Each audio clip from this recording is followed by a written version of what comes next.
നമ്മളെല്ലാവരും ജോലി ചെയ്യുന്നവരാണല്ലേ. പക്ഷേ ഈ ജോലിയിൽ നിന്ന് കിട്ടുന്ന വരുമാനം കൊണ്ട് പലപ്പോഴും നമ്മുടെ ജീവിതത്തിൽ നമുക്ക് ബറക്കത്ത് അനുഭവിക്കാൻ കഴിയാറില്ല. ഒരുപാട് ആളുകൾ ദുആ കൊണ്ട് വസിയത്ത് ചെയ്യണ ഒരു കാര്യമാണ്. ചിലപ്പോൾ ചില കൃഷിയിടങ്ങളിൽ ജോലി ചെയ്യുന്ന വളരെ വേതനം കുറഞ്ഞ ചില ആളുകൾ, ഞാൻ അവരുമായിട്ടൊക്കെ സംസാരിച്ചിട്ടുണ്ട്. ചില തമിഴ്നാടൻ ഉൾഗ്രാമങ്ങളിലൊക്കെ പോയിട്ട്, അല്ലെങ്കിൽ കേരളത്തിൽ തന്നെ കഷ്ടപ്പെടുന്ന ചില ആളുകളൊക്കെ ആയിട്ട് ഞാൻ പ്രത്യേകം സംസാരിച്ചിട്ടുണ്ട്. അപ്പോൾ അവരെന്നോട് പറഞ്ഞത്, ഉസ്താദേ അൽഹംദുലില്ലാ കാര്യങ്ങളൊക്കെ ഭംഗിയായി നടന്നു പോകുന്നുണ്ട്, കടങ്ങളില്ല, സമാധാനമുള്ള ജീവിതമുണ്ട് എന്നൊക്കെയാണ്. പക്ഷേ നമ്മളിങ്ങനെ ചിന്തിച്ച് നോക്കുമ്പോൾ അവരുടെയൊക്കെ ഒരു 3-4 ഇരട്ടി ശമ്പളം നമുക്ക് നമ്മുടെ കാര്യങ്ങൾക്ക് ലഭിക്കുന്നുണ്ട്. പക്ഷേ ഈ 3-4 ഇരട്ടി ലഭിക്കുന്ന ആളുകൾ പറയണത് എന്താ? ഒരു സമാധാനമില്ല ഉസ്താദേ, ഒന്നിനും തികയണില്ല ഉസ്താദേ, ഈ പൈസ കിട്ടിക്കഴിഞ്ഞാൽ പിന്നെ എപ്പോഴും ഹോസ്പിറ്റലിൽ പോക്ക് തന്നെയാണ്. ശമ്പളം കിട്ടാറാകുമ്പോൾ ഹോസ്പിറ്റലിൽ ശമ്പളം കൊണ്ടുപോയി മുഴുവനും കൊടുക്കും. ലാസ്റ്റ് തിരിച്ചിറങ്ങാൻ നേരത്ത് ആരുടെയെങ്കിലും കയ്യിൽ നിന്ന് കടം വാങ്ങേണ്ടി വരും. ഈ പണം കൊണ്ട് എനിക്കൊരു സന്തോഷം അനുഭവിക്കാൻ കഴിയണില്ല, അല്ലെങ്കിൽ എനിക്ക് ശമ്പളത്തിൽ വർധനവ് വേണം, കാത്തിരുന്നിട്ട് കിട്ടുന്നില്ല. ഇനി അതൊന്നുമല്ല, ഉള്ള ശമ്പളം തന്നെ മതിയാകും. പക്ഷേ എപ്പോഴും ഈ ഹോസ്പിറ്റൽ കേസും പ്രശ്നങ്ങളും ഒരു 5 പൈസ എടുത്തു വെക്കാനുള്ള ഒരവസരം എനിക്ക് ലഭിക്കുന്നില്ല ഉസ്താദേ.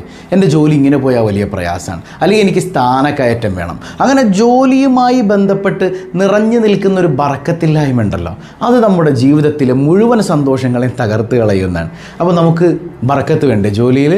ജോലിയിൽ ബറക്കത്ത് വേണ്ടേ? ജോലിയിൽ ബറക്കത്ത് ലഭിക്കാൻ വളരെ വളരെ അത്യാവശ്യമായിട്ട് നമ്മൾ ചെയ്യേണ്ട 5 കാര്യങ്ങളെക്കുറിച്ചാണ് ഞാനിന്ന് പറയുന്നത്. ഇത് ഇന്നു മുതൽ കൃത്യമായി പ്രാവർത്തികമാക്കിയാലുണ്ടല്ലോ, ഇത് ജോലി ചെയ്യുന്ന നിങ്ങളാണെങ്കിലും നിങ്ങളുടെ ഇണകളാണെങ്കിലും ആ ലൈഫ് അടിപൊളിയായി തീരും ഇൻഷാ അല്ലാഹ്. നിങ്ങളുടെ ജീവിതത്തിൽ നിങ്ങൾക്ക് ബറക്കത്ത് ആസ്വദിക്കാൻ കഴിയും, സമാധാനം അനുഭവിക്കാൻ കഴിയും. മറ്റൊരാളുടെ മുമ്പിൽ പോയി കൈ നീട്ടേണ്ടി വരുന്നൊരവസ്ഥ ഉണ്ടാവില്ല. മനസ്സിലാകുന്നുണ്ടാ? നമ്മൾ കിട്ടുന്ന ആ പണം അൽഹംദുലില്ലാ നമുക്ക് മതിയാകുന്ന രീതിയിലേക്ക് അള്ളാഹു എത്തിച്ചു തരും. ഇതിലപ്പുറം എന്താ വേണ്ടത്? അപ്പോൾ നമ്മൾ ആ 5 കാര്യങ്ങൾ എന്താണെന്ന് പഠിക്കണം.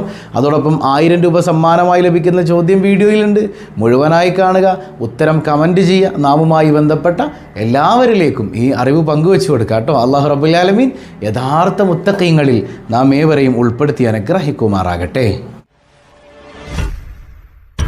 അസ്സലാമു അലൈക്കും വറഹ്മത്തുള്ളാഹി വബറകാതുഹു. എന്തൊക്കെയുണ്ട് എല്ലാവരുടെയും വിശേഷം? സന്തോഷമല്ലേ? എവിടെ ഒന്ന് മനസ്സറിഞ്ഞ് ഹംദ് പറഞ്ഞ് അൽഹംദുലില്ലാഹി റബ്ബിൽ ആലമീൻ മാഷാ അല്ലാഹ്.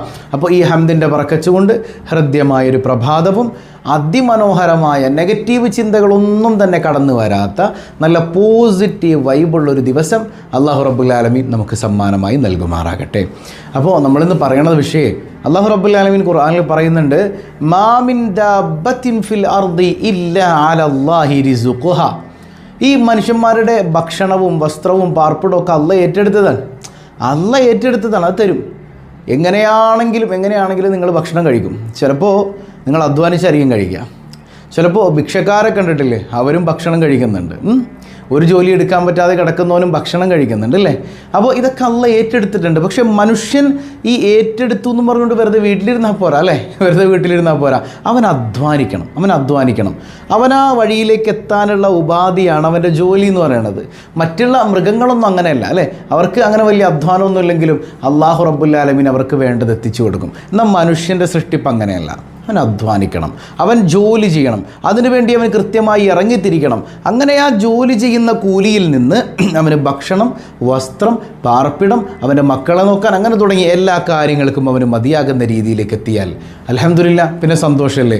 പക്ഷേ ഇവിടെ ജോലിയല്ല നമുക്ക് സമ്പാദ്യം നൽകുന്നത് അല്ലേ. നമ്മുടെ കുടുംബത്തിൽ സന്തോഷവും സമാധാനമൊക്കെ നൽകുന്നത് നമ്മുടെ ജോലിയൊന്നുമല്ല, അള്ളാഹുവാണ്.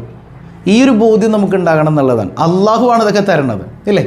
നമ്മൾ ജോലി ചെയ്തതുകൊണ്ട് മാത്രം ചില ആളുകളൊക്കെ നമ്മളെക്കാൾ അധ്വാനിക്കുന്നുണ്ട്, പക്ഷേ നമ്മുടെ അത്ര വേദന അവർക്ക് കിട്ടുന്നില്ല. അല്ലെങ്കിലോ നമ്മളെക്കാൾ കുറവാണ് ചില ആളുകൾക്ക് കിട്ടുന്ന ശമ്പളം, പക്ഷെ അതുകൊണ്ട് അവർ നമ്മളെക്കാൾ ലൈഫ് അടിച്ചു പൊളിക്കാൻ, സന്തോഷിക്കാൻ. അപ്പോൾ ഇതൊക്കെ തീരുമാനിക്കുന്നത് അള്ളാഹുവാണ്. നമ്മുടെ ചില പ്രവർത്തനങ്ങൾ നന്നായാലുണ്ടല്ലോ നമുക്ക് ഈ കിട്ടുന്ന പണം മതിയാകും. ഒരു ബറക്കത്തില്ലാതെ നമ്മൾ കിട്ടുമ്പോഴത്തേക്ക് മുഴുവൻ കയ്യിൽ നിന്ന് നഷ്ടപ്പെടുന്നൊരവസ്ഥ ഉണ്ടാവില്ല. എന്തെങ്കിലും ഒരു അത്യാവശ്യം വരുമ്പോൾ മറ്റൊരാളുടെ മുമ്പിൽ പോയി കൈ നീട്ടേണ്ട ഒരവസ്ഥ ഉണ്ടാവില്ല. അൽഹംദുലില്ലാ നമ്മുടെ കുടുംബത്തിൽ നമുക്ക് സന്തോഷം നിറഞ്ഞു നിൽക്കുന്നൊരവസ്ഥ ഉണ്ടാകുന്നുള്ളതാണ്. മഹാനായ അബുൽ സമർക്കന്ദി റഹിമഹുല്ല തബീഹുൽ ഗാഫിരീനിൽ പറയുന്ന 5 കാര്യങ്ങൾ ഈ ജോലിയിൽ ബറക്കത്തുണ്ടാകാൻ. മൻ അറാദ അയ്യക്കൂന കസ്ബുഹു ത്വയ്യിബ, ഏറ്റവും നല്ല ബറക്കത്തുള്ള ജോലിയായി മാറണം നിൻ്റെ ജോലിയെന്ന് നീ ആഗ്രഹിക്കുന്നുണ്ടെങ്കിൽ ഫഅലൈഹി അയ്യഹ്ഫദ 5 അശ്യാ, 5 കാര്യങ്ങൾ നീ സൂക്ഷിക്കണം കേട്ടോ. എത്ര കാര്യങ്ങൾ സൂക്ഷിക്കണം?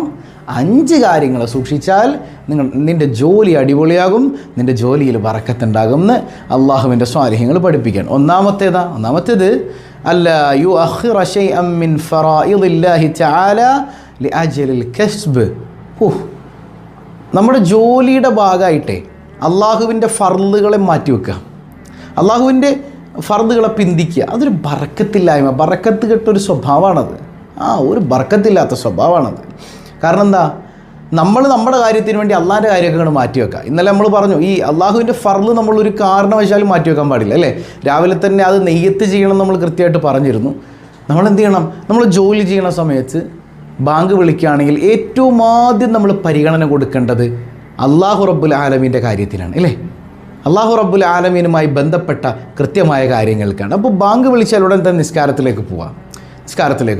അങ്ങനെ എന്തെല്ലാം ഫർളായ കാര്യങ്ങളുണ്ടോ എൻ്റെ ജോലി കൊണ്ട് അതൊന്നും മുടങ്ങരുത്. നിസ്കാരം ഖളാ ആയി പോകരുത്. നിസ്കാരം ഒരുപാട് പിന്തിപ്പിച്ച് അങ്ങേ അറ്റത്ത് കൊണ്ടുപോയി വെക്കരുത്. അതൊക്കെ നമ്മുടെ ജീവിതത്തിൽ നമുക്ക് കിട്ടുന്ന ആ പണം ഒരു ബറക്കത്തിനുണ്ടാവില്ല. ചില ആളുകൾ ഇതിനെ മനസ്സിലാക്കാൻ, ഇപ്പം നിസ്കരിക്കാൻ പോയി കഴിഞ്ഞാൽ നല്ല കച്ചവടമുള്ള സമയമല്ലേ, ഇപ്പം നിസ്കരിക്കാൻ പോയി കഴിഞ്ഞാൽ പിന്നെ ലാഭത്തിൽ കുറവ് വരും, അത് വലിയ പ്രയാസമാണെന്നാണ്. പൊന്നു ചങ്ങാതിമാർ, ഈ ലാഭവും നഷ്ടമൊക്കെ തരണതാരാ? അള്ളാഹു അല്ലേ. അള്ളാഹു റബ്ബുൽ ആലമീൻ തന്നില്ലെങ്കിലോ, ഇനി നിനക്ക് ആ സമയത്ത് ഒരുപാട് പൈസ കിട്ടിയെന്ന് തന്നെ വെക്കാം, നിനക്ക് ബറക്കത്ത് ആര് തരണം? ആ പണം കൊണ്ട് നിനക്ക് ഉപകരിക്കണമെങ്കിൽ ആര് ബറക്കത്ത് തരണം? അള്ളാഹു റബ്ബുൽ ആലമീൻ തരണം. അവനെ നമ്മൾ പരിഗണിക്കാത്തിടത്ത് അള്ളാഹു റബ്ബുൽ ആലമീൻ അത്രമേൽ നമ്മെ പരിഗണിക്കുമെന്ന് നിങ്ങൾ തോന്നുന്നുണ്ടോ? അങ്ങനെ ചിന്തിക്കുന്നുണ്ടോ? അവന് വേണ്ടി കൃത്യമായിട്ട് നിസ്കരിക്കണില്ല, അത് ഖളാ ആക്കുക, അല്ലെങ്കിൽ ളുഹർ നിസ്കാരം ഏതാണ്ട് അസറിൻ്റെ തൊട്ട് മുമ്പ് പോയി കൈകെട്ടുക. ഇതൊക്കെ അള്ളാഹു റബ്ബുൽ ആലമീനെ പരിഗണിക്കാതെ നമ്മുടെ സ്വന്തം കാര്യം മാത്രം നോക്കി നിൽക്കുമ്പോൾ ആ കിട്ടുന്ന വരുമാനം എത്രയാണെങ്കിലും അതിൽ ബറക്കത്തുണ്ടാവില്ല. ചിലപ്പോൾ നിങ്ങൾക്ക് ആ ഇരിക്കുന്ന ഇരുത്തത്തിൽ വലിയ ലാഭം നിങ്ങളുടെ പ്രതീക്ഷയിൽ കിട്ടിയിട്ടുണ്ടാവും അല്ലേ. അങ്ങനെ കിട്ടിയെന്ന് വിചാരിക്കുക, ആ പണം കിട്ടിക്കഴിഞ്ഞാൽ പിറ്റേ മാസം തന്നെ നിങ്ങൾ ആശുപത്രിയിൽ കൊണ്ടുപോയി ചിലവാക്കേണ്ടി വരും. അല്ലെങ്കിൽ നിങ്ങൾക്ക് ആ പണം കൊണ്ടൊരു സന്തോഷം കുടുംബത്തിൽ അനുഭവിക്കാൻ കഴിയില്ല. നിങ്ങൾ തന്നെ ചിന്തിക്കും, ഞാൻ ഈ കിടന്ന് കഷ്ടപ്പെടണതിനാ ഒരു സ്വസ്ഥതയില്ലല്ലോ കുറച്ചോനെ. കാരണം എന്താ, നമ്മൾ അള്ളാഹുവിനെ പരിഗണിക്കാതെ വിട്ടു, അള്ളാഹുവിൻ്റെ ഫർളുകൾ നമ്മൾ നെവർ മൈൻഡ് ചെയ്ത് വിട്ടു. അത് നമ്മുടെ ജീവിതത്തിൽ വലിയ അപകടം ഉണ്ടാക്കും. അപ്പോൾ ഏത് ജോലി നിങ്ങൾ ചെയ്താലും, പിന്നെ പ്രത്യേകിച്ച് അടുക്കളയിൽ ജോലി ചെയ്യുന്ന ആളുകളാണെങ്കിൽ നമ്മുടെ സഹോദരിമാരൊക്കെ പ്രത്യേകിച്ച് നിസ്കാരത്തിന് വലിയ ഇമ്പോർട്ടൻസ് കൊടുക്കണേ. പ്രത്യേകിച്ച് ളുഹറൊക്കെ വലിയ പ്രശ്നമാണ്. ളുഹറിൻ്റെ നിസ്കാരം ചില സഹോദരിമാർ നിസ്കരിക്കുന്നത് അസർ ബാങ്ക് വിളിക്കണേന് 5 മിനിറ്റ് മുമ്പാണ്. ഈ അവസാനത്തേക്ക് നീട്ടിവെക്കുന്ന നിസ്കാരം ഉണ്ടല്ലോ, അത് നിസ്കരിക്കാത്തവരെ പോലെയാണെന്ന് പോലും അതിൻ്റെ ഗൗരവം മനസ്സിലാക്കണം എന്നുള്ളതാണ്. വലിയ അപകടമാണത്. അപ്പോൾ അള്ളാഹുവിനെ നമ്മൾ പരിഗണിക്കുക. പണ്ടൊക്കെ അള്ളാഹുവിൻ്റെ സ്വാലിഹ്യങ്ങൾ ഇപ്പോൾ ഒരു ആണി അടിച്ചുകൊണ്ടിരിക്കുകയാണ്, അപ്പോഴാണ് ബാങ്ക് വിളി കേട്ടത്. അതവിടെ നിർത്തിയിട്ട് പോയി നിസ്കരിച്ച് വന്നിട്ടാണ് ബാക്കി ആണി അടിക്കുക. ഇനി എന്തെങ്കിലും അത്യാവശ്യത്തിന് നമ്മളൊരു അല്പം പിന്തിയെങ്കിലും ആ നിസ്കാരത്തിൻ്റെ നല്ല സമയത്ത് തന്നെ നിസ്കരിക്കാൻ ശ്രമിക്കുക. ഒരിക്കലും ബാക്കിലേക്ക് വെക്കരുത്. അള്ളാഹുവിനെ നമ്മൾ പരിഗണിക്കുക എന്നുള്ളതാണ്. രണ്ടാമത്തെ എന്താണ്, ലാ യുഅ്ദി അഹദൻ മിൻ ഖൽഖില്ലാഹി തആല ലിഅജ്ലിൽ കസ്ബ്. നിൻ്റെ ജോലിയുടെ കാരണത്തിന് വേണ്ടിയിട്ട് അള്ളാഹിൻ്റെ ഒരു പടപ്പിനെ വേദനിപ്പിക്കാതിരിക്കുക കേട്ടോ. അള്ളാഹിൻ്റെ ഒരു പടപ്പിനെ നീ വേദനിപ്പിക്കല്ലേ മോനെ. അതിപ്പോൾ നിൻ്റെ സ്റ്റാഫുകളാണെങ്കിലും നിൻ്റെ മുതലാളിയാണെങ്കിലും ആരും ആയിക്കോട്ടെ, നിൻ്റെ ജോലിയുടെ കാര്യത്തിന് വേണ്ടി ഒരാളെ വേദനിപ്പിക്കരുത്. കസ്റ്റമറിനെ ആണെങ്കിലും, കസ്റ്റമർ ഈസ് കിങ് ഇല്ലേ. കസ്റ്റമറിനെ തെറി പറയുന്നൊരവസ്ഥ ഉണ്ടാകരുത്. കസ്റ്റമറോട് നല്ല നിലയിൽ പെരുമാറുക, ക്ലയൻറ്റിനോട് നല്ല നിലയിൽ പെരുമാറുക, അതൊക്കെ ഒരു മാന്യതയാണ്. അതായത് നമ്മുടെ ജോലി നിമിത്തം ഒരാൾക്ക് ബുദ്ധിമുട്ടുണ്ടായി അയാളുടെ മനസ്സ് വേദനിച്ചാൽ, ഒരു പടപ്പിൻ്റെ മനസ്സ് വേദനിച്ചാൽ ആ ജോലിയിലെ മുഴുവൻ ബറക്കത്ത് നഷ്ടപ്പെട്ടു എന്നാണ്. ജോലിയിലെ മുഴുവൻ ബറക്കത്ത് നഷ്ടപ്പെട്ടു. മറ്റൊരാളെ വേദനിപ്പിച്ചുകൊണ്ട് ജോലി ചെയ്യരുത്. ഒരാൾ നമ്മുടെ ജോലി കാരണം ഒരാളും ബുദ്ധിമുട്ടരുത്. കാരണം നമ്മുടെ കുടുംബത്തെ ഭക്ഷിപ്പിക്കാനുള്ള പൈസ അല്ലേ. ഈ മറ്റുള്ളവരുടെ പ്രാക്ക് വാങ്ങിയിട്ട് കൊണ്ടുവന്ന് കൊടുക്കണതിൽ എന്ത് സന്തോഷം നമുക്ക് ലഭിക്കുക, എന്ത് സമാധാനം ലഭിക്കുക. അപ്പോൾ രണ്ടാമത്തെ കാര്യം ഏതാണ്, നമ്മുടെ സമ്പത്തിൽ അല്ലെങ്കിൽ നമ്മുടെ ജോലിയിൽ ബറക്കത്തുണ്ടാകണമെങ്കിൽ നമ്മുടെ ജോലി നിമിത്തം ഒരാളും ബുദ്ധിമുട്ടാൻ പാടില്ല കേട്ടോ. മൂന്നാമത്തേത് അയഖ്സുദ ബികസ്ബിഹി ഇസ്തിഅഫാഫൻ ലിനഫ്സിഹി വലിഅയാലി.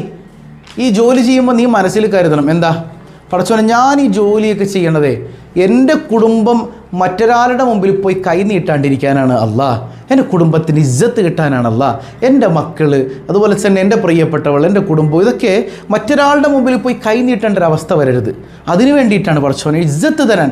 ഈ ഭൂമിയിൽ ഞാൻ ജീവിക്കുമ്പോൾ പടച്ചോനെ എനിക്ക് ഇജ്ജത്ത് ലഭിക്കാനാണ്, എൻ്റെ ഇജ്ജത്ത് നഷ്ടപ്പെട്ടു പോകാതിരിക്കാനാണ് ഞാൻ ഈ ജോലി ചെയ്യേണ്ടത്. അല്ലാതെ വല യഖ്സുദ ബിഹി അൽ ജംഅ വൽ കസ്റ, അല്ലാതെ നീ എന്ത് കരുതരുത്, ഇപ്പോൾ ജോലി ചെയ്യുമ്പോൾ എനിക്ക് കുറേ അധികം ഉണ്ടാക്കണം, കുറേ പണം ഇങ്ങനെ കുന്നുകൂട്ടി വെക്കണം, ഒരുപാട് പൈസ ഉണ്ടാക്കണം, ആ ഒരു ചിന്ത നിൻ്റെ ജീവിതത്തിലുണ്ടെങ്കിൽ നിനക്ക് ബറക്കത്ത് ഉണ്ടാവില്ല. ചിലപ്പോൾ നിനക്ക് കോടികൾ കിട്ടിയിട്ടുണ്ടാവും, പക്ഷെ ആ കോടികൾ കൊണ്ട് നിനക്ക് ബറക്കത്ത് എന്ന് പറയുന്ന ഒരു സമാധാനം ഉണ്ടല്ലോ, ഒരു സന്തോഷം ഉണ്ടല്ലോ, അത് നിനക്ക് അനുഭവിക്കാൻ കഴിയില്ല. അത് വലിയ ഡേഞ്ചറാണ് കേട്ടോ, വലിയ ഡേഞ്ചറാണ്. അപ്പോൾ നമ്മൾ മനസ്സിൽ കരുതേണ്ടത് എന്താണ്? അതിപ്പോൾ ഞാൻ എത്ര വലിയ ജോലി ചെയ്യുന്നുണ്ടെങ്കിലും അതെൻ്റെ കുടുംബത്തിന് വേണ്ടിയിട്ടാണ്, എനിക്ക് വേണ്ടിയിട്ടാണ്. മറ്റൊരാളുടെ മുമ്പിൽ പോയി കൈ നീട്ടാണ്ടിരിക്കാൻ വേണ്ടിയിട്ടാണ്. നിൻ്റെ മുമ്പിൽ മാത്രം ഞാൻ കൈ നീട്ടുള്ളൂ അല്ല, എൻ്റെ കുടുംബം മറ്റൊരാളുടെ മുമ്പിൽ പോയി കൈ നീട്ടരുത്, ഞാൻ അതിന് വേണ്ടിയിട്ടാണ് ഈ ജോലി ചെയ്യുന്നതല്ല. അങ്ങനെ കുടുംബത്തിന് വേണ്ടി ആ ഒരു നല്ല ബോധത്തോടു കൂടെ ജോലി ചെയ്യുമ്പോൾ നമുക്ക് ബറക്കത്തുണ്ടാവും. അല്ല, ഞാൻ പൈസ ഒരുപാട് ഉണ്ടാക്കണം, ആ ഒരു പൈസയോടുള്ള അമിതമായ ആർത്തിയാണ് നിന്നെ കൃത്യമായി നയിക്കുന്നതെങ്കിൽ നിൻ്റെ ജോലിയിൽ ബറക്കത്തുണ്ടാകില്ല എന്ന് സ്വാലിഹ്യങ്ങൾ രേഖപ്പെടുത്തുന്നുണ്ട്. അപ്പോൾ ഒരിക്കലും അങ്ങനെ ചിന്തിക്കാൻ പാടില്ല കേട്ടോ. അങ്ങനെ ഒരു ചിന്ത നമ്മുടെ മനസ്സിലേക്ക് കൊണ്ടുവരാൻ പാടില്ല. ഹബീബായ സല്ലല്ലാഹു അലൈഹി വസല്ലം തങ്ങൾ പറയുന്നുണ്ട്, ഈ മണ്ണല്ലാതെ മനുഷ്യൻ്റെ വയറ് നിറക്കില്ല എന്നാണ്. ഈ മണ്ണിലേക്ക് ഖബറിലേക്ക് എത്തണത് വരെ ഒടുക്കത്തെ ആർത്തി തന്നെ, ഭയങ്കര ആർത്തി അപകടമാണ്. അള്ളാഹു കാത്ത് രക്ഷിക്കട്ടെ. ഇനി നാലാമത്തെ എന്താണ്?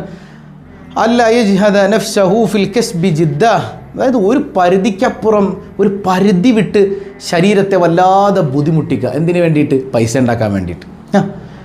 ഉണ്ടാക്കാൻ വേണ്ടിയിട്ട് തൻ്റെ ശരീരത്തെ അങ്ങ് കഷ്ടപ്പെടുത്തി എടങ്ങേറാക്കണ ഒരവസ്ഥ. ചില ആളുകളുണ്ട് രാവിലെ മുതൽ വൈകുന്നേരം വരെ പണിയെടുക്കും, രാത്രി ഓവർ ടൈം നിന്ന് എന്തെങ്കിലുമൊക്കെ ഒരു കടം വീട്ടാനുള്ള അത്യാവശ്യ സമയത്തിന് വേണ്ടി, ആ കടം വീട്ടാൻ വേണ്ടിയിട്ടുള്ള പ്രയാസമാണെങ്കിൽ കുഴപ്പമില്ല, അതൊക്കെ നല്ല തന്നെ. പക്ഷെ ഇതല്ല, എനിക്കങ്ങോട്ട് സമ്പാദിക്കണം കുറേ എന്നുള്ള ബോധ്യത്തിൽ സ്വന്തം ശരീരത്തിനെ കഷ്ടപ്പെടുത്തുന്നത് പോലും നോക്കാതെ, തൻ്റെ കുടുംബത്തെ പരിഗണിക്കാതെ, രാവിലെയും രാത്രിയൊന്നുമില്ലാതെ ശരീരം മുഴുവൻ കഷ്ടപ്പെട്ട് ജോലി ചെയ്യുന്ന കുറേ മനുഷ്യന്മാർ. അതായത് പണം സമ്പാദിക്കണം എന്നുള്ള ഒരേ ഒരു കോൺസെപ്റ്റിൽ മാത്രം, കടം വീടണമെന്നോ അല്ലെങ്കിൽ മറ്റെന്തെങ്കിലും അത്യാവശ്യ കാര്യങ്ങൾക്ക് വേണ്ടി എപ്പോഴെങ്കിലുമൊക്കെ ചെയ്യുന്നതിനെ കുറിച്ചല്ലേ ഈ പറയണത്. നിരന്തരം ശരീരത്തെ ഇങ്ങനെ ബുദ്ധിമുട്ടിച്ചു കൊണ്ടേയിരിക്കുന്ന മനുഷ്യന്മാരുടെ സമ്പാദ്യത്തിൽ അള്ളാഹു ബർക്കത്ത് കൊടുക്കൂല എന്നാണ്. കാരണം നിനക്ക് ശരീരത്തോട് ബാധ്യതയുണ്ട് മോനെ, ശരീരത്തോട് ബാധ്യതയുണ്ട്. നിൻ്റെ ശരീരം നോക്കണം നീ. അതുപോലെ തന്നെ നിൻ്റെ കുടുംബത്തോട് ബാധ്യതയുണ്ട്. നിൻ്റെ പ്രിയപ്പെട്ടവൾ, അവളോടൊക്കെ സംസാരിക്കാൻ, അവളോടൊത്ത് സ്നേഹത്തോടെ പെരുമാറാൻ, ഇടയ്ക്ക് അവളെ ഒന്ന് വിളിക്കാൻ, ഇതിനൊന്നും ചില ആൾക്ക് സമയമില്ല കേട്ടോ, ഇതിനൊന്നും സമയമില്ല. അപ്പോൾ അവർ പറയുന്നൊരു ഡയലോഗുണ്ട്, ഞാൻ ഈ കഷ്ടപ്പെടണം, അവൾക്ക് വേണ്ടിയാൽ നമുക്കറിയാൻ പാടില്ലേ. അങ്ങനെയൊന്നും പറഞ്ഞിട്ട് കാര്യമില്ലാന്നേ. അവരെ സംബന്ധിച്ചിടത്തോളം രാവിലെ മുതൽ ആ ഒരു നമ്മൾ വന്നു കയറുന്നത് വരെ വീടിൻ്റെ അകത്തിരിക്കുകയാണ്. അപ്പോൾ പലപ്പോഴും പല ആളുകളും, ഭൂരിഭാഗം ആളുകൾ അങ്ങനെ തന്നെ. അപ്പോൾ അവർക്കൊരു താങ്ങും തണലുമായിട്ട് നമ്മളല്ലേ ഉള്ളൂ. നമ്മൾ വിളിക്കാതെ ഇരുന്ന് കഴിഞ്ഞാൽ പിന്നെ അവർക്ക് പിന്നെ സപ്പോർട്ടിനാരാണ്? നമ്മൾ വിളിക്കണം, ആ സ്നേഹം പങ്കുവെക്കണം. ചിലപ്പോഴും ചില പ്രവാസികളായ സഹോദരങ്ങൾ അവരിങ്ങനെ ഗൾഫ് രാജ്യത്ത് പോയിട്ട് വല്ലാതെ പ്രയാസപ്പെടുന്നവരുണ്ട്. ഞാൻ എല്ലാവരെ കുറിച്ചല്ല പറയണം. ചില ആളുകൾ വീട്ടിലേക്കൊന്ന് കൃത്യമായിട്ട് വിളിച്ചാൽ പ്രിയപ്പെട്ടവളോടൊന്ന് സ്നേഹത്തോടെ വിശേഷം തിരക്കില്ല. ഇങ്ങനെ ജോലി ചെയ്യണം, കുറേ സമ്പാദിക്കണം എന്നുള്ള ആ ഒരു കോൺസെപ്റ്റ് മാത്രമേ ഉള്ളൂ. അങ്ങനെ ആയിപ്പോകാൻ പാടില്ല. നമുക്ക് ശരീരത്തോട് ബാധ്യതയുണ്ട്, നമ്മുടെ കുടുംബത്തോട് ബാധ്യതയുണ്ട്, നമ്മുടെ ആത്മാവിനോട് ബാധ്യതയുണ്ട്. ഈ ബാധ്യതകളൊക്കെ തീർക്കണം എന്നിട്ടാണ് ജോലി.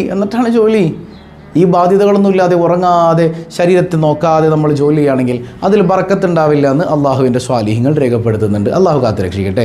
ഇനി അഞ്ചാമത്തേത്, അല്ലാ യറാ റിസ്ഖഹു മിനൽ കസ്ബി വയറാ റിസ്ഖഹു മിനല്ലാഹി തആല വൽ കസ്ബു സബബാ. ഒരു മനുഷ്യനെ അയാൾ ചിന്തിക്കണത് എങ്ങനെയാണ്? ഞാൻ ഈ സമ്പാദിച്ചൊക്കെ ഞാൻ കഷ്ടപ്പെട്ടുണ്ടാക്കിയത് എൻ്റെ ജോലി കൊണ്ടാണ്. അങ്ങനെ പരിപൂർണമായിട്ട് നീ ചിന്തിക്കുന്നൊരവസ്ഥ നിനക്ക് ഉണ്ടാകാൻ പാടില്ല. നിൻ്റെ ജീവിതത്തിലെ മുഴുവൻ ബറക്കത്ത് നഷ്ടപ്പെട്ടു.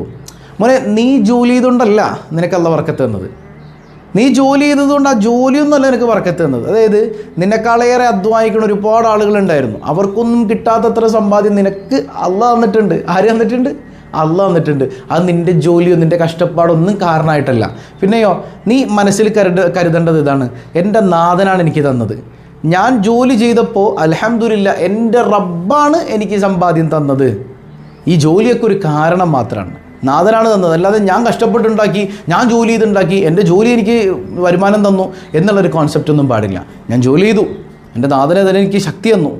ആ ജോലിയിലൂടെ നാഥനായ റബ്ബാണ് എനിക്ക് വരുമാനം തന്നത്. ആ ചിന്ത ഒരു മനുഷ്യനുണ്ടെങ്കിലുണ്ടല്ലോ, അവൻ പിന്നെ വഴിതെറ്റി പോവില്ല. അവൻ്റെ ജീവിതത്തിൽ ബർക്കത്ത് വന്ന് നിറയുന്നതാണ്. നമ്മുടെ മൂസാ നബി അലൈഹി സ്വലാമിൻ്റെ സഹോദരൻ, പിതൃ സഹോദരൻ്റെ മകനാണ് കാറൂൻ എന്ന് പറയുന്നത്. കാറൂൻ ലഅനത്തുല്ലാഹി അലൈഹി, മൂസാ നബിയുടെ ശിഷ്യനായിരുന്നു ഈ കാറൂൻ എന്ന് പറയുന്നത്.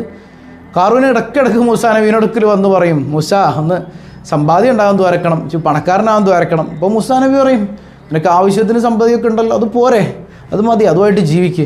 പോരാ, എനിക്ക് സമ്പാദ്യം വേണമെന്നും പറഞ്ഞ് മൂസാ നബിയുടെ പിന്നാലെ ഇങ്ങനെ നടക്കാൻ തുടങ്ങി. അങ്ങനെ നടന്ന് അവസാനം ഒരു സ്വൈര്യമില്ലാണ്ട് മൂസാ നബി ദുആ ചെയ്ത് കൊടുത്തു. ആ ദുആയുടെ ഫലം എന്നോണം ഏറ്റവും വലിയ കോടീശ്വരനായി കാറൂൻ മാറുകയാണ്. കാറൂൻ കോടീശ്വരനായി കഴിഞ്ഞപ്പോൾ കുറേ കഴിഞ്ഞ് മൂസാ നബി അലൈഹി സ്വലാം പറഞ്ഞു, അല്ല കാറൂനെ, പാവപ്പെട്ടവരെയൊക്കെ ഒന്ന് സഹായിച്ചൂടെ, പാവപ്പെട്ടവരെയൊക്കെ ഒന്ന് സഹായിക്കണം കേട്ടോ എന്ന് പറഞ്ഞപ്പോൾ കാറൂൻ പറഞ്ഞ ഡയലോഗ് എന്താണ്? ഇത് ഞാൻ കഷ്ടപ്പെട്ടുണ്ടാക്കിയ പണമാണ്, ഞാനുണ്ടാക്കിയ പണം അങ്ങനെ കണ്ടോരിക്കൊന്നും കൊണ്ടുപോയി കൊടുക്കാൻ പറ്റില്ല. ആരുണ്ടാക്കിയ പണം? ഞാനുണ്ടാക്കിയ പണം. അള്ളാഹ് കൊടുത്തതാണെന്നുള്ള ചിന്ത അവനുണ്ടായില്ല. അള്ളാഹു റബ്ബുൽ ആലമീൻ ആ അഹങ്കാരിയായ മനുഷ്യനെ ഭൂമിയുടെ അടിയിലേക്ക് ആഴ്ത്തിക്കളഞ്ഞു എന്ന് ഖുർആനിൽ അള്ളാഹ് പറയാണ്. അവനെയും അവൻ്റെ കൊട്ടാരത്തെയും അവൻ്റെ സമ്പാദ്യങ്ങൾ മുഴുവൻ തന്നെയും ഭൂമിയിലേക്ക് പടച്ചവൻ ആഴ്ത്തിക്കളഞ്ഞു. എത്ര വലിയ അതാപാണത്. അവനെ കാറൂൻ എന്ന് പറയുമ്പോൾ ലഅനത്തുല്ലാഹി അലൈഹി, ശപിക്കപ്പെട്ടാണെന്ന് പറയേണ്ടി വന്നു അല്ലേ. അപ്പോൾ ഒരിക്കലും സമ്പത്ത് കിട്ടുമ്പോൾ ഇത് ചില ആളുകളുടെ ഡയലോഗാണ്, ഞാൻ കഷ്ടപ്പെട്ടുണ്ടാക്കിയതാണത്, നീ കഷ്ടപ്പെട്ടുകൊണ്ട് കിട്ടിയതല്ല, അത് അള്ളാഹു തന്നതാണ്. അപ്പോൾ ഈ 5 കാര്യങ്ങൾ നമ്മുടെ മനസ്സിലുണ്ടെങ്കിൽ, 5 കാര്യങ്ങൾ കൃത്യമായി നമ്മൾ സൂക്ഷിക്കുകയാണെങ്കിൽ നമ്മുടെ ജീവിതത്തിൽ ആ സമ്പാദ്യം കൊണ്ട് നമുക്ക് ബറക്കത്ത് ആസ്വദിക്കാൻ കഴിയും. ആ സമ്പാദ്യം നമുക്ക് മതിയാകും. മറ്റൊരാളുടെ മുമ്പിൽ കൈനീട്ടേണ്ടി വരില്ല. സമാധാനം ലഭിക്കും, സന്തോഷം ലഭിക്കും, പ്രശ്നങ്ങളില്ലാതെ ജീവിക്കാൻ പറ്റും. ഈ സമ്പാദ്യം നമുക്ക് മതിയാകും. ഇല്ലെങ്കിൽ ചിലപ്പോൾ അള്ളാഹു ഇതൊക്കെ ചെയ്യുന്നത് കൊണ്ട് ചിലപ്പോൾ നമുക്ക് അള്ളാഹു സമ്പത്ത് വർദ്ധിപ്പിച്ച് തന്നേക്കാം. അങ്ങനെ എല്ലാ മേഖലയിലും ബറക്കത്ത് നിറഞ്ഞു നിൽക്കുന്നത് കൊണ്ട് നിങ്ങൾക്ക് സന്തോഷിക്കാൻ പറ്റും. അപ്പം എൻ്റെ സ്വബാഹുൽ ഖൈർ കുടുംബത്തിൽ ഓരോരുത്തരും ഇത് ലൈഫിൽ അപ്ലൈ ചെയ്തിട്ട് സന്തോഷം ആസ്വദിക്കണം കേട്ടോ. അള്ളാഹു നമുക്കൊക്കെ നമ്മുടെ ജീവിതത്തിൽ ബറക്കത്ത് ചെയ്യുമാറാകട്ടെ. ഇന്നത്തെ ചോദ്യം, ഹിജ്റ വേളയിൽ ഹബീബായ സ്വല്ലല്ലാഹു അലൈഹി വസല്ലം തങ്ങളും അബൂബക്കറിന് സിദ്ദീഖ് റളിയല്ലാഹു അൻഹുവും അഭയം തേടിയ ഒരു ഗുഹയുണ്ട്. ആ ഗുഹയുടെ പേരെന്താണ്? ഹിജ്റ വേളയിൽ പോയപ്പോൾ ആരംഭപ്പൂവായ സ്വല്ലല്ലാഹു അലൈഹി വസല്ലം തങ്ങളും അബൂബക്കർ സിദ്ദീഖ് റളിയല്ലാഹു അൻഹു അഭയം തേടിയില്ലേ? ആ ഗുഹയുടെ പേരെന്താണ്? കമൻറ്റ് ചെയ്തേ.